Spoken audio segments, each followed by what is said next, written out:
Ladies and gentlemen, since one of my last videos called The Dangerous Lie Behind Being a Man, apparently that video struck a nerve to a lot of people. The video had roughly 140 or 150,000 views. A lot of people agreed with me. They gave their genuinely helpful input. A lot of them, they thanked me. They said that I didn't know I was carrying this until you put a name on it. However, some of them were genuinely angry. A lot of people felt threatened by the video that I posted on YouTube. And look, I've been sitting with some of the comments for a while because they had a pattern. And once you see it, you cannot unsee it. I'm going to try to keep this short, okay? So I apologize for my yapping session, but I'm going to go for a couple of examples. So, first example, guy number 1, he spent 6 replies telling another viewer that vulnerability is weakness, that survival of the fittest is just reality, and the moment you show weakness, you lose respect. You know, he was very confident in his words. He called the video toxic positivity and virtue signaling. He was basically saying that it was just empty content for naive people. And then 2/3 through the argument, 2/3 of the way through the argument, he quietly admitted that he opens up to his partner. So he basically moved his entire position. He moved his entire position without even noticing. He walked into a comment section to argue against emotional suppression and spent the whole conversation suppressing. Guy number 2. He wrote, I think, 3 or 4 paragraphs, and he was very analytical. You know, he was very analytical. He called the video quite feminine. You know, he said that therapy is inherently feminine because most therapists are women. He even had a number. He said that 75 or 76% of the therapists are women. So he went and found a number. He talked about duty, strength, honor, rationality, and then someone in the comment section asked him one question. Not a philosophical challenge, but just an observation. He said, "You call this video feminine, but you just spent 3 or 4 paragraphs emotionally reacting to it. Marcus Aurelius kept a private journal processing his feelings for decades. Was that feminine too? Or are you just putting a gender label on your discomfort so you don't have to actually sit with it?" His whole framework folded. He said, well, in the right context, obviously. So, one question. That's all it took. Guy number 3. And wait, let me read this directly. Yeah, guy number 3 said this. "I've had to cut off multiple longtime friends because they kept wanting to talk to me about their own fuck-ups and feelings.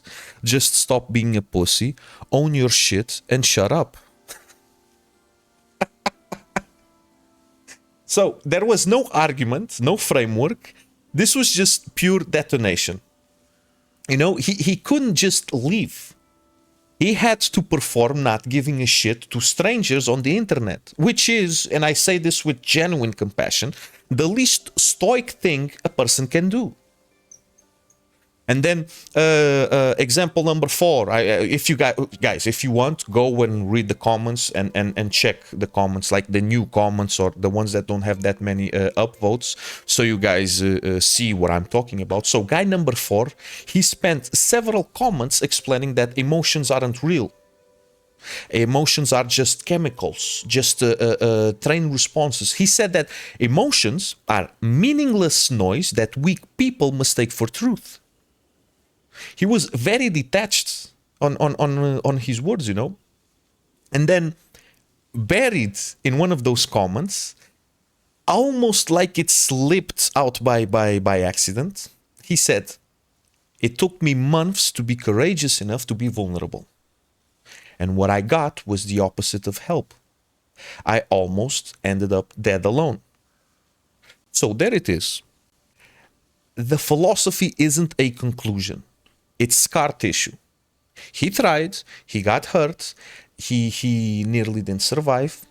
And the only way to make peace with that, with being failed by the people who should have shown up, was to rebuild a worldview where needing people was the problem. Where the lesson learned from almost dying alone is never ask again. Now, ladies and gentlemen, that's not strength at all. That's a wound that learned to walk upright and call itself a position.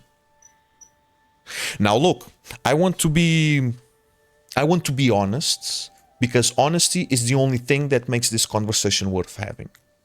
Some of what these guys are saying isn't entirely wrong. The world does punish vulnerability in certain contexts. That's real. That's real. There are environments, certain friendships and certain family structures where showing the real thing genuinely does get used against you. Where openness generally does invite exploitation. I've lived that. I'm not telling you the fear is irrational, because sometimes it isn't. Sometimes it's the direct result of something that actually happened to you. Something with a name and a face attached to it. And the point about emotional regulation, about not being controlled by every feeling that passes through you, about developing the capacity to not fall apart in every difficult situation, that's not wrong either. That's actually closer to what real Stoicism argues than most people realize. And we'll get there. We'll get there. So I'm not here to dismiss the pain underneath the position. I understand where it comes from because I came from the same place. But here's the thing. Understanding where a belief comes from doesn't make the belief true. You can arrive at a conclusion through completely real, completely valid pain and still be wrong about what that pain is telling you. The fact that you believe something deeply, that you've built your identity around it and that you defend it against any challenge, none of that is evidence. Conviction is not the same as correctness, especially when the belief perfectly justifies the armor you're already wearing. Especially when the philosophy conveniently makes the damage look deliberate. So I want to ask a different question. Not, is this person wrong? No. I want to ask, at what point does a position stop being a philosophy and start being a defense mechanism? Because there's a real difference. There's a real difference. And the difference isn't in the difference isn't in the content of the argument. It's in what happens when the argument gets challenged. A genuine philosophical position can withstand pressure. It can update when confronted with something it hadn't accounted for. The person holding it can engage with the counter-argument without needing to destroy it. They can say, that's a fair point, without ever experiencing it as a threat to their entire sense of self. Now, what does a defense mechanism do? A defense mechanism does the opposite. It gets louder when challenged. It shifts the goalposts and then denies it moves. People feel threatened by it. They get angry by it. It reaches for words like weak and naive and feminine. And it's not even because those words are accurate, but because labeling something lets you dismiss it without actually engaging with it. That's it. It cannot afford to be genuinely wrong. Because if it's wrong, if the whole framework is wrong, then what? Then you've been punishing yourself for nothing. Then that means that the armor was never actually protecting you. It was just keeping you alone. Look at the first example that I spoke about in the beginning of the video. He came in swinging about survival of the fittest, weakness, universal truth, whatever, a bunch of bullshit. And then someone pushed him, and he quietly admitted that he opens up to his partner. So he relocated his entire argument to a context where it felt safe enough to be true. And then insisted he hadn't moved. My friends, that's not a man holding his ground. That's a man who feels personally threatened by an idea. And when something feels personally threatening rather than just intellectually wrong, that's usually because it's pointing at something real. Something that was already there before the idea arrived. Now, the main reason I'm making this video is what connects all four of these examples, because none of them invented this. None of them sat down one day and reasoned their way into emotional suppression. They were handed it. They had this clean up, quotable, ancient sounding bullshit. Something with the Marcus Aurelius attached to it. Something that sounds solid and timeless and true. And it isn't. What they were handed is a costume. And this is what I'm going to talk about in this video. Today we're going to look at what's actually inside of it. Because a lot of people live with this emotional suppression to the point that some of them even fucking kill themselves. Here's something that happens with every philosophy when it gets popular. Every single time without fail. You take something that took a lifetime to understand, built on contradiction and on difficulty, and you compress it. You send off everything that requires genuine work. Everything that asks you of your actual character rather than just your morning routine. And what's left gets printed out on a poster and sold to people who are looking for something solid to hold on to. Let me give you an example. Let's talk about, for example, Buddhism. Buddhism becomes smile.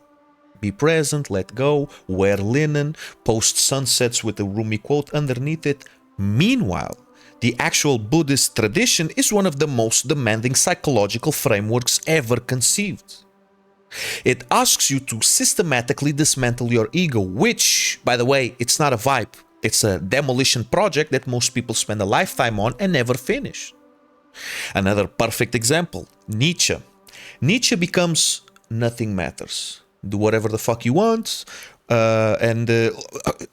This man, Nietzsche, he literally wrote about the terrifying responsibility of building your own values from scratch. That's the suffering that comes with it, and how most people will run directly back into the comfortable delusion rather than face it. So he wasn't giving you permission, he was issuing a warning. And now, Stoicism. Stoicism becomes emotions are weakness. Control what you can control. Grind, don't flinch, get money, be unaffected, post a Marcus Aurelius quotes above a picture of your car, and use women as objects. Look at women as public prize. Every time, the same fucking move. The difficult part disappears. The part that actually requires you to actually change, and I'm not talking about your habits, your schedule, or I'm talking about your character. That gets quietly dropped. And what's left is a permission slip dressed as ancient wisdom. So, there's a gap between what Stoicism actually is and what's being sold as Stoicism. Especially to men who are already hurting. Men who are in the rubble already looking for something to call the armor. This is not just an academic problem. It costs people things they can't get back. I know this because I lived the pattern before I even had a name for it.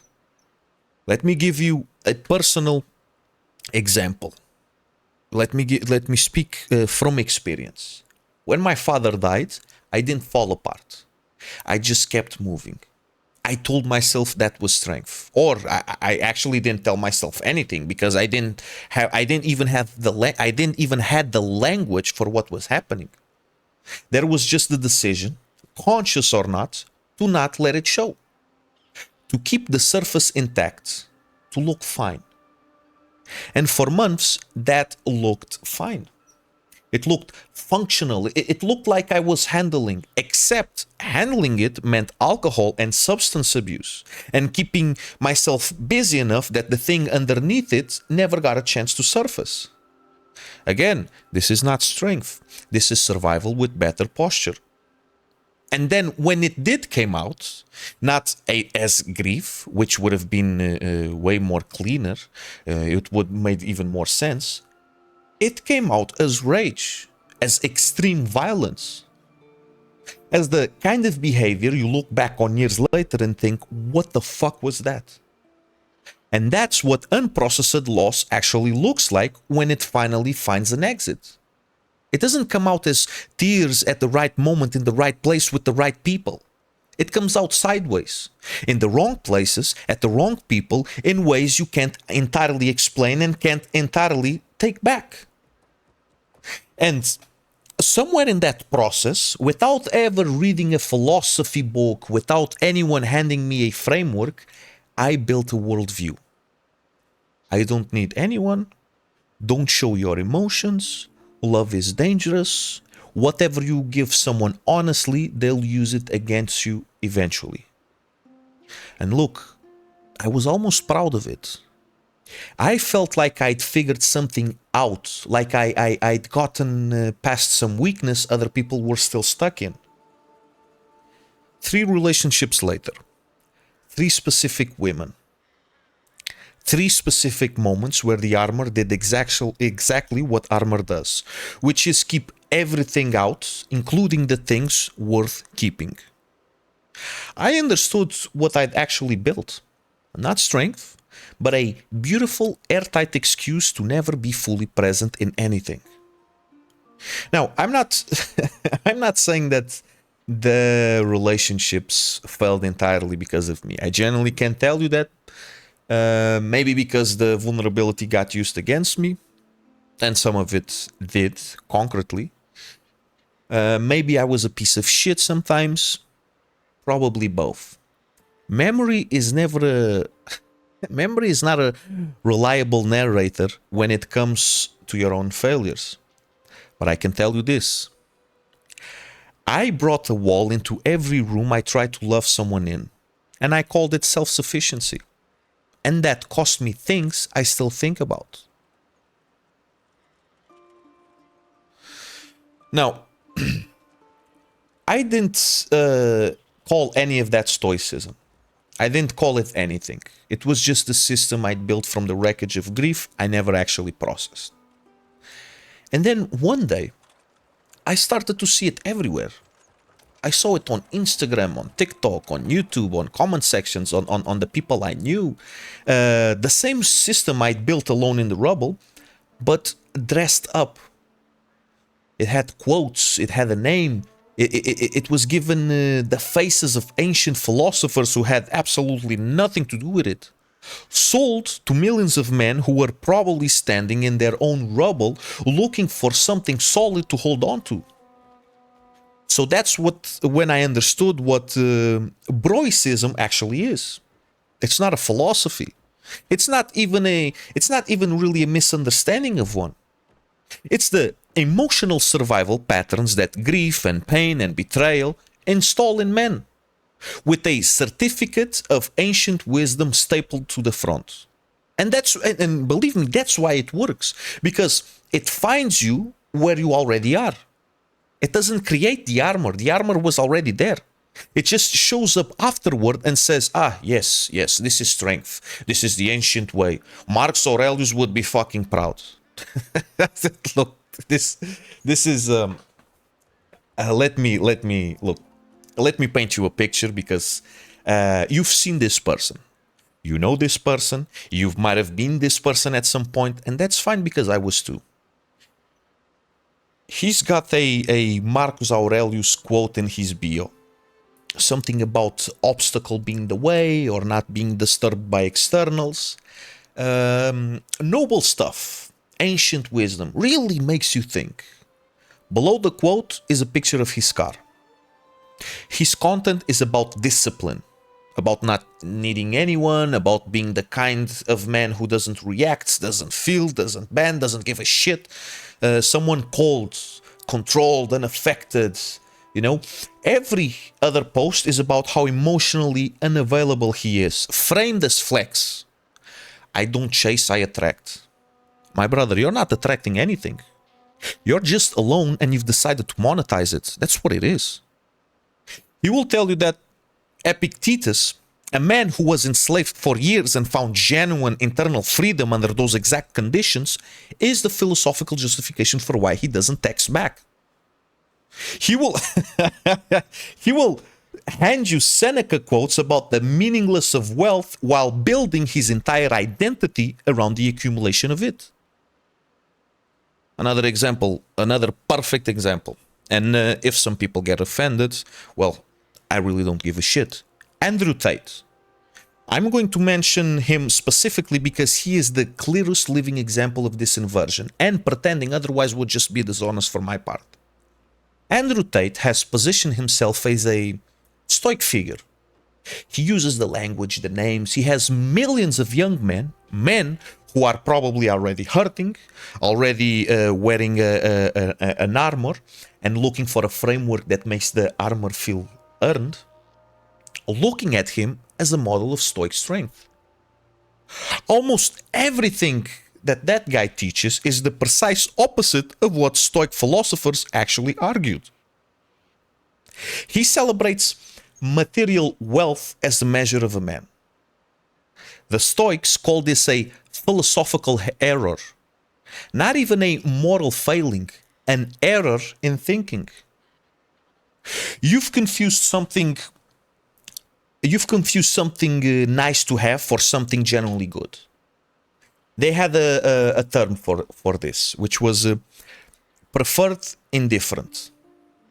You might reasonably prefer money to poverty, but building your identity on it, letting it define your worth, Epictetus said that's slavery. The rich man who can't function without his wealth is owned by the same way a slave is owned by a master. The chain is just gold instead of iron. That's what it is. He broadcasts his strength constantly, loudly, publicly, with cameras and look, Marcus Aurelius wrote his most important thoughts in a private journal he never intended anyone to read. The Meditations is not a victory lap, it's not a flex. It's a man in the dark fighting with himself, cataloging his failures, asking over and over whether he's actually living the way he claims to believe in. The privacy is the whole point. Real Stoic practice doesn't have an audience. The moment you need an audience for your discipline, you've already started performing it instead of practicing it. And look, I'm not going to spend the whole video on Andrew Tate because he doesn't deserve the real estate, but I need to name it clearly. Because millions of men, millions of young men are receiving his version of this philosophy and calling it Stoicism. And somebody needs to say it out loud. That's not what's in the box. So let me tell you what I actually found when I went back to the source. I'm not talking about the quote cards or the Instagram posts. I'm talking about the actual texts. Stoicism was founded in Athens around 300 BC by a man named Zeno of Citium. I don't know if I'm pronouncing the name correctly, but fuck it. He survived the shipwreck. He lost everything. He ended up in Athens by accident. He entered a bookshop and started reading Socrates. So what he built wasn't a self-help system. It was a complete picture of reality, physics, logic, ethics, all interlocked. So you couldn't take the ethics without the physics and call yourself a Stoic. The ethics only made sense because of how they understood the universe to work. Here's the core of it.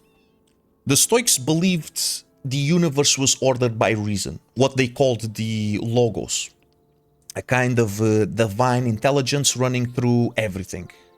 And we, as human beings, carry a fragment of that same reason inside us. That wasn't a metaphor. That was literally what they believed about human consciousness. Because of that, virtue wasn't just a good idea. It was alignment with the structure of reality itself. Courage, wisdom, justice, temperance, those four virtues were the goal, not a path to a goal. The goal. Full stop. Not success, not wealth, not status, not how unaffected you look in photos. Virtue itself. The actual development of your character. The only thing they consider genuinely good. Now, everything else, money, health, reputation, even your own life, they called it preferred indifference. You might reasonably prefer them, but they carry no moral weight. A wealthy man with shit character is not living well by any Stoic standard. A man who is broke and humiliated but treats every person he encounters with wisdom and honesty, that man, by Stoic measure, is living as well as it's possible to live. Remove that and nothing else holds. So the moment the external success becomes the goal and Stoic discipline becomes the method, you've broken the architecture. You've taken the tool and made it the house. You've driven confidently in the wrong direction while quoting the people who built the road. And then there's this thing about community, which nobody ever mentions when they're selling you Stoic discipline for your morning routine, because it's deeply inconvenient for the brand. Zeno, the founder, he believed in what he called cosmopolitanism. Every human being, wherever they're from, is part of one world community. Not because of sentiment, but because everyone carries the logos, which means everyone has inherent dignity, which means you have obligations, real ones, not optional ones. Seneca wrote that the first promise philosophy holds out to us is fellowship, humanity, sociability, not productivity, not personal optimization, human fucking connection. Marcus Aurelius, the man whose quotes get posted above Bugattis, opened the meditations with an entire chapter thanking people. His friends, his grandfather, his teachers, his father. So he didn't open with his achievements or his discipline or his fucking emotional invulnerability. He opened it with gratitude for the people he owed something to. And this isn't a footnote in Stoicism, it's structural. If everyone carries the logos, if every human being has the same fragment of reason inside them, then other people aren't obstacles to your peace. They're parts of the same whole you're trying to align with. Your virtue isn't practiced in isolation, it's practiced in relationship, in how you treat people when there's nothing in it for you.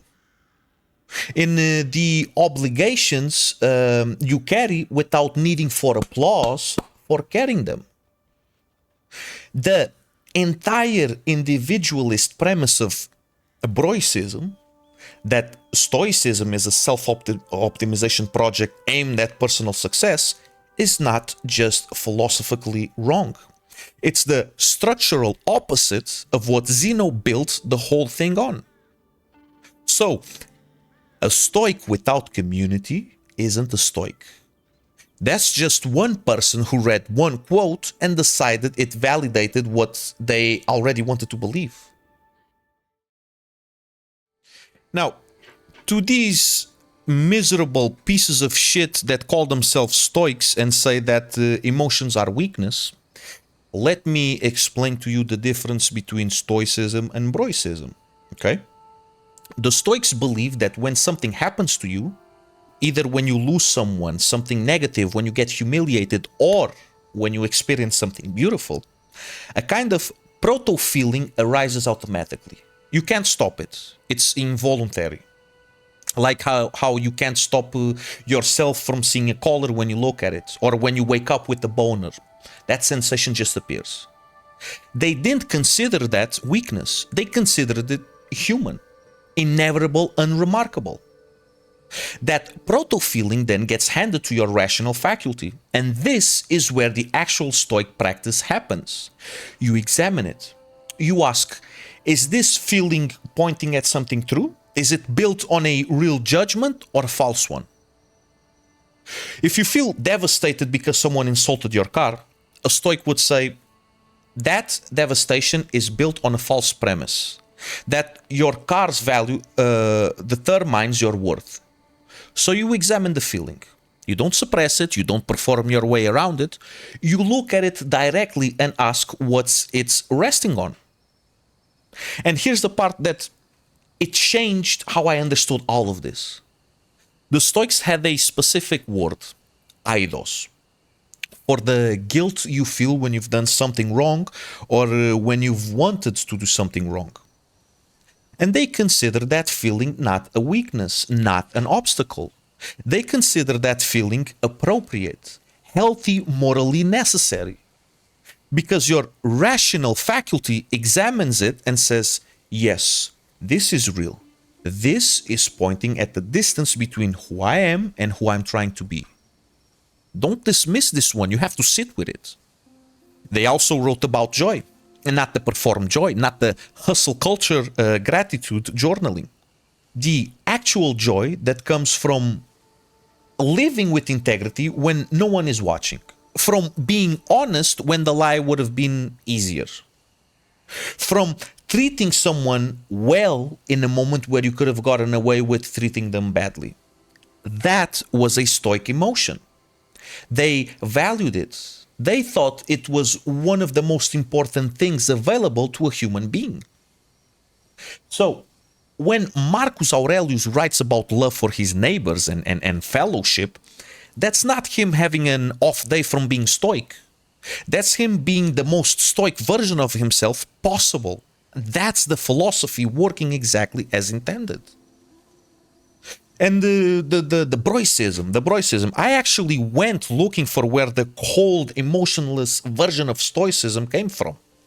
And because it felt very manufactured, it felt too convenient to have been there from the beginning. And sure enough, it is an ancient. So, Google this, Google this, because this is just, there was a guy in the 1500s named Justus Lipsius, who basically rewrote Stoicism for a Christian European audience and stripped it all the way down to one idea: uncomplaining endurance of faith. He wrote a bestseller about that and spread it across the whole Europe for nearly 200 years.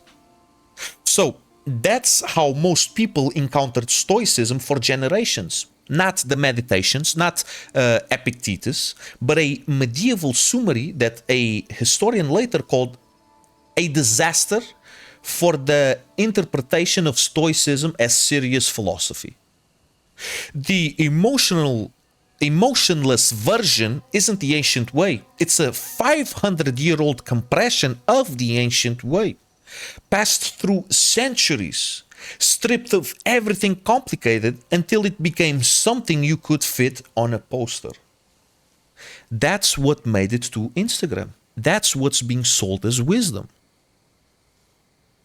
What the Stoics were actually asking for was something much harder than numbness.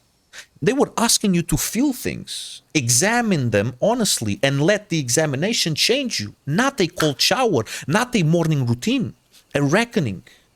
And a reckoning requires you to actually show up to it, not perform your way around it, not give it a philosophy name and keep moving. When I was getting all of that, my father, those relationships, I thought not processing it was discipline. What Epictetus was actually describing was the opposite. Feel it, examine it, ask what it's built on, let the inquire change you over time. And believe me, this is way easier said than done, I know. This is a difficult, ongoing, private process that nobody else gets to grade. So what I was doing was avoidance with better posture. And avoidance, unchecked, compounds interest. It came out as rage. It showed up in relationships. It showed up in the moments I could have said something real and said something closed instead. And watched the other person quietly stop trying. Again, ladies and gentlemen, that's not Stoicism. That's just pain that found a way to look deliberate. And Broicism finds men in exactly that position, already armored, already calling the damage discipline, and tells them, yes, that's the ancient way. Marcus Aurelius would recognize you. He wouldn't. But they'll never tell you that. That's just complete bullshit. You have to understand that the real Stoics, they were brutally honest about their own failures. Seneca, writing to his friend Lucius about how far he still has to go. Marcus Aurelius returning to the same faults in the meditations over and over: pride, irritability, the gap between what he believes and how he actually behaves. So it's not a performance, it's not a brand. This is just a man doing the work in private, cataloging his failures honestly. Because that's what the philosophy actually asks for. That version of Stoicism, the humble, communal, emotionally honest, never finished, never performed, is almost completely absent from what's being sold today. Because it doesn't look impressive. You can't build a personal brand around the private, ongoing, difficult work of becoming a better person with nobody watching. But that's what the real thing looks like.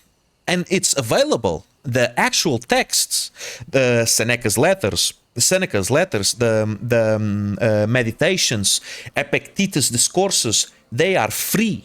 They are online. They'll take a few months to sit with properly. I'm not going to lie to you. And they'll ask more of you than any course, any program, or any fucking piece of shit influencer selling emotional unavailability as ancient wisdom. Because they'll ask you to actually examine the armor, not just to give it a better name. Now, ladies and gentlemen, before I finish this video, I have to say this, I have to be honest with everyone. I am not standing above any of this. I built the fake version myself before anyone handed it to me. I called avoidance discipline. I called the armor self-sufficiency. I was almost proud of not needing anyone, right up until I understood what the pride was actually costing me. And believe me, I'm still in the middle of some of it. I'm not even handing you a resolved story. I'm handing you an honest one. The men in my comment section defending emotional suppression with philosophical language, I'm not even angry at them. I recognize them. I understand the specific shape of what they're defending and why it feels like truth from the inside. You want to know why? Because it felt like truth to me too for a long time. Every man who built a wall and called it wisdom, who couldn't send a text because pride told him it was weakness, he deserves the actual philosophy, not this bullshit Broicism. The real thing, harder, quieter, and it actually goes somewhere. That's all this video is. An argument that the real thing exists, that it looks nothing like what you've been shown. And believe me, it's worth going to find. Believe me, and look, if you disagree with something I said, genuinely disagree, then please come at me. Leave a comment. I mean that. I don't have all of this figured out, and I'm not pretending I do. A real conversation about this stuff is exactly what I'm doing here. But if you watch the whole video, like some people did with the dangerous lie behind being a man, and your only takeaway is to come into the comments to perform how little you give a shit, if you feel so personally threatened by the idea that the armor might not be wisdom, that you need to come here and prove it isn't getting to you, then my brother, it's already getting to you. And I say that with zero judgment because I've been that person too. So either way, whether you're here to think out loud or here to fight, welcome. Welcome. Just know the difference between the two.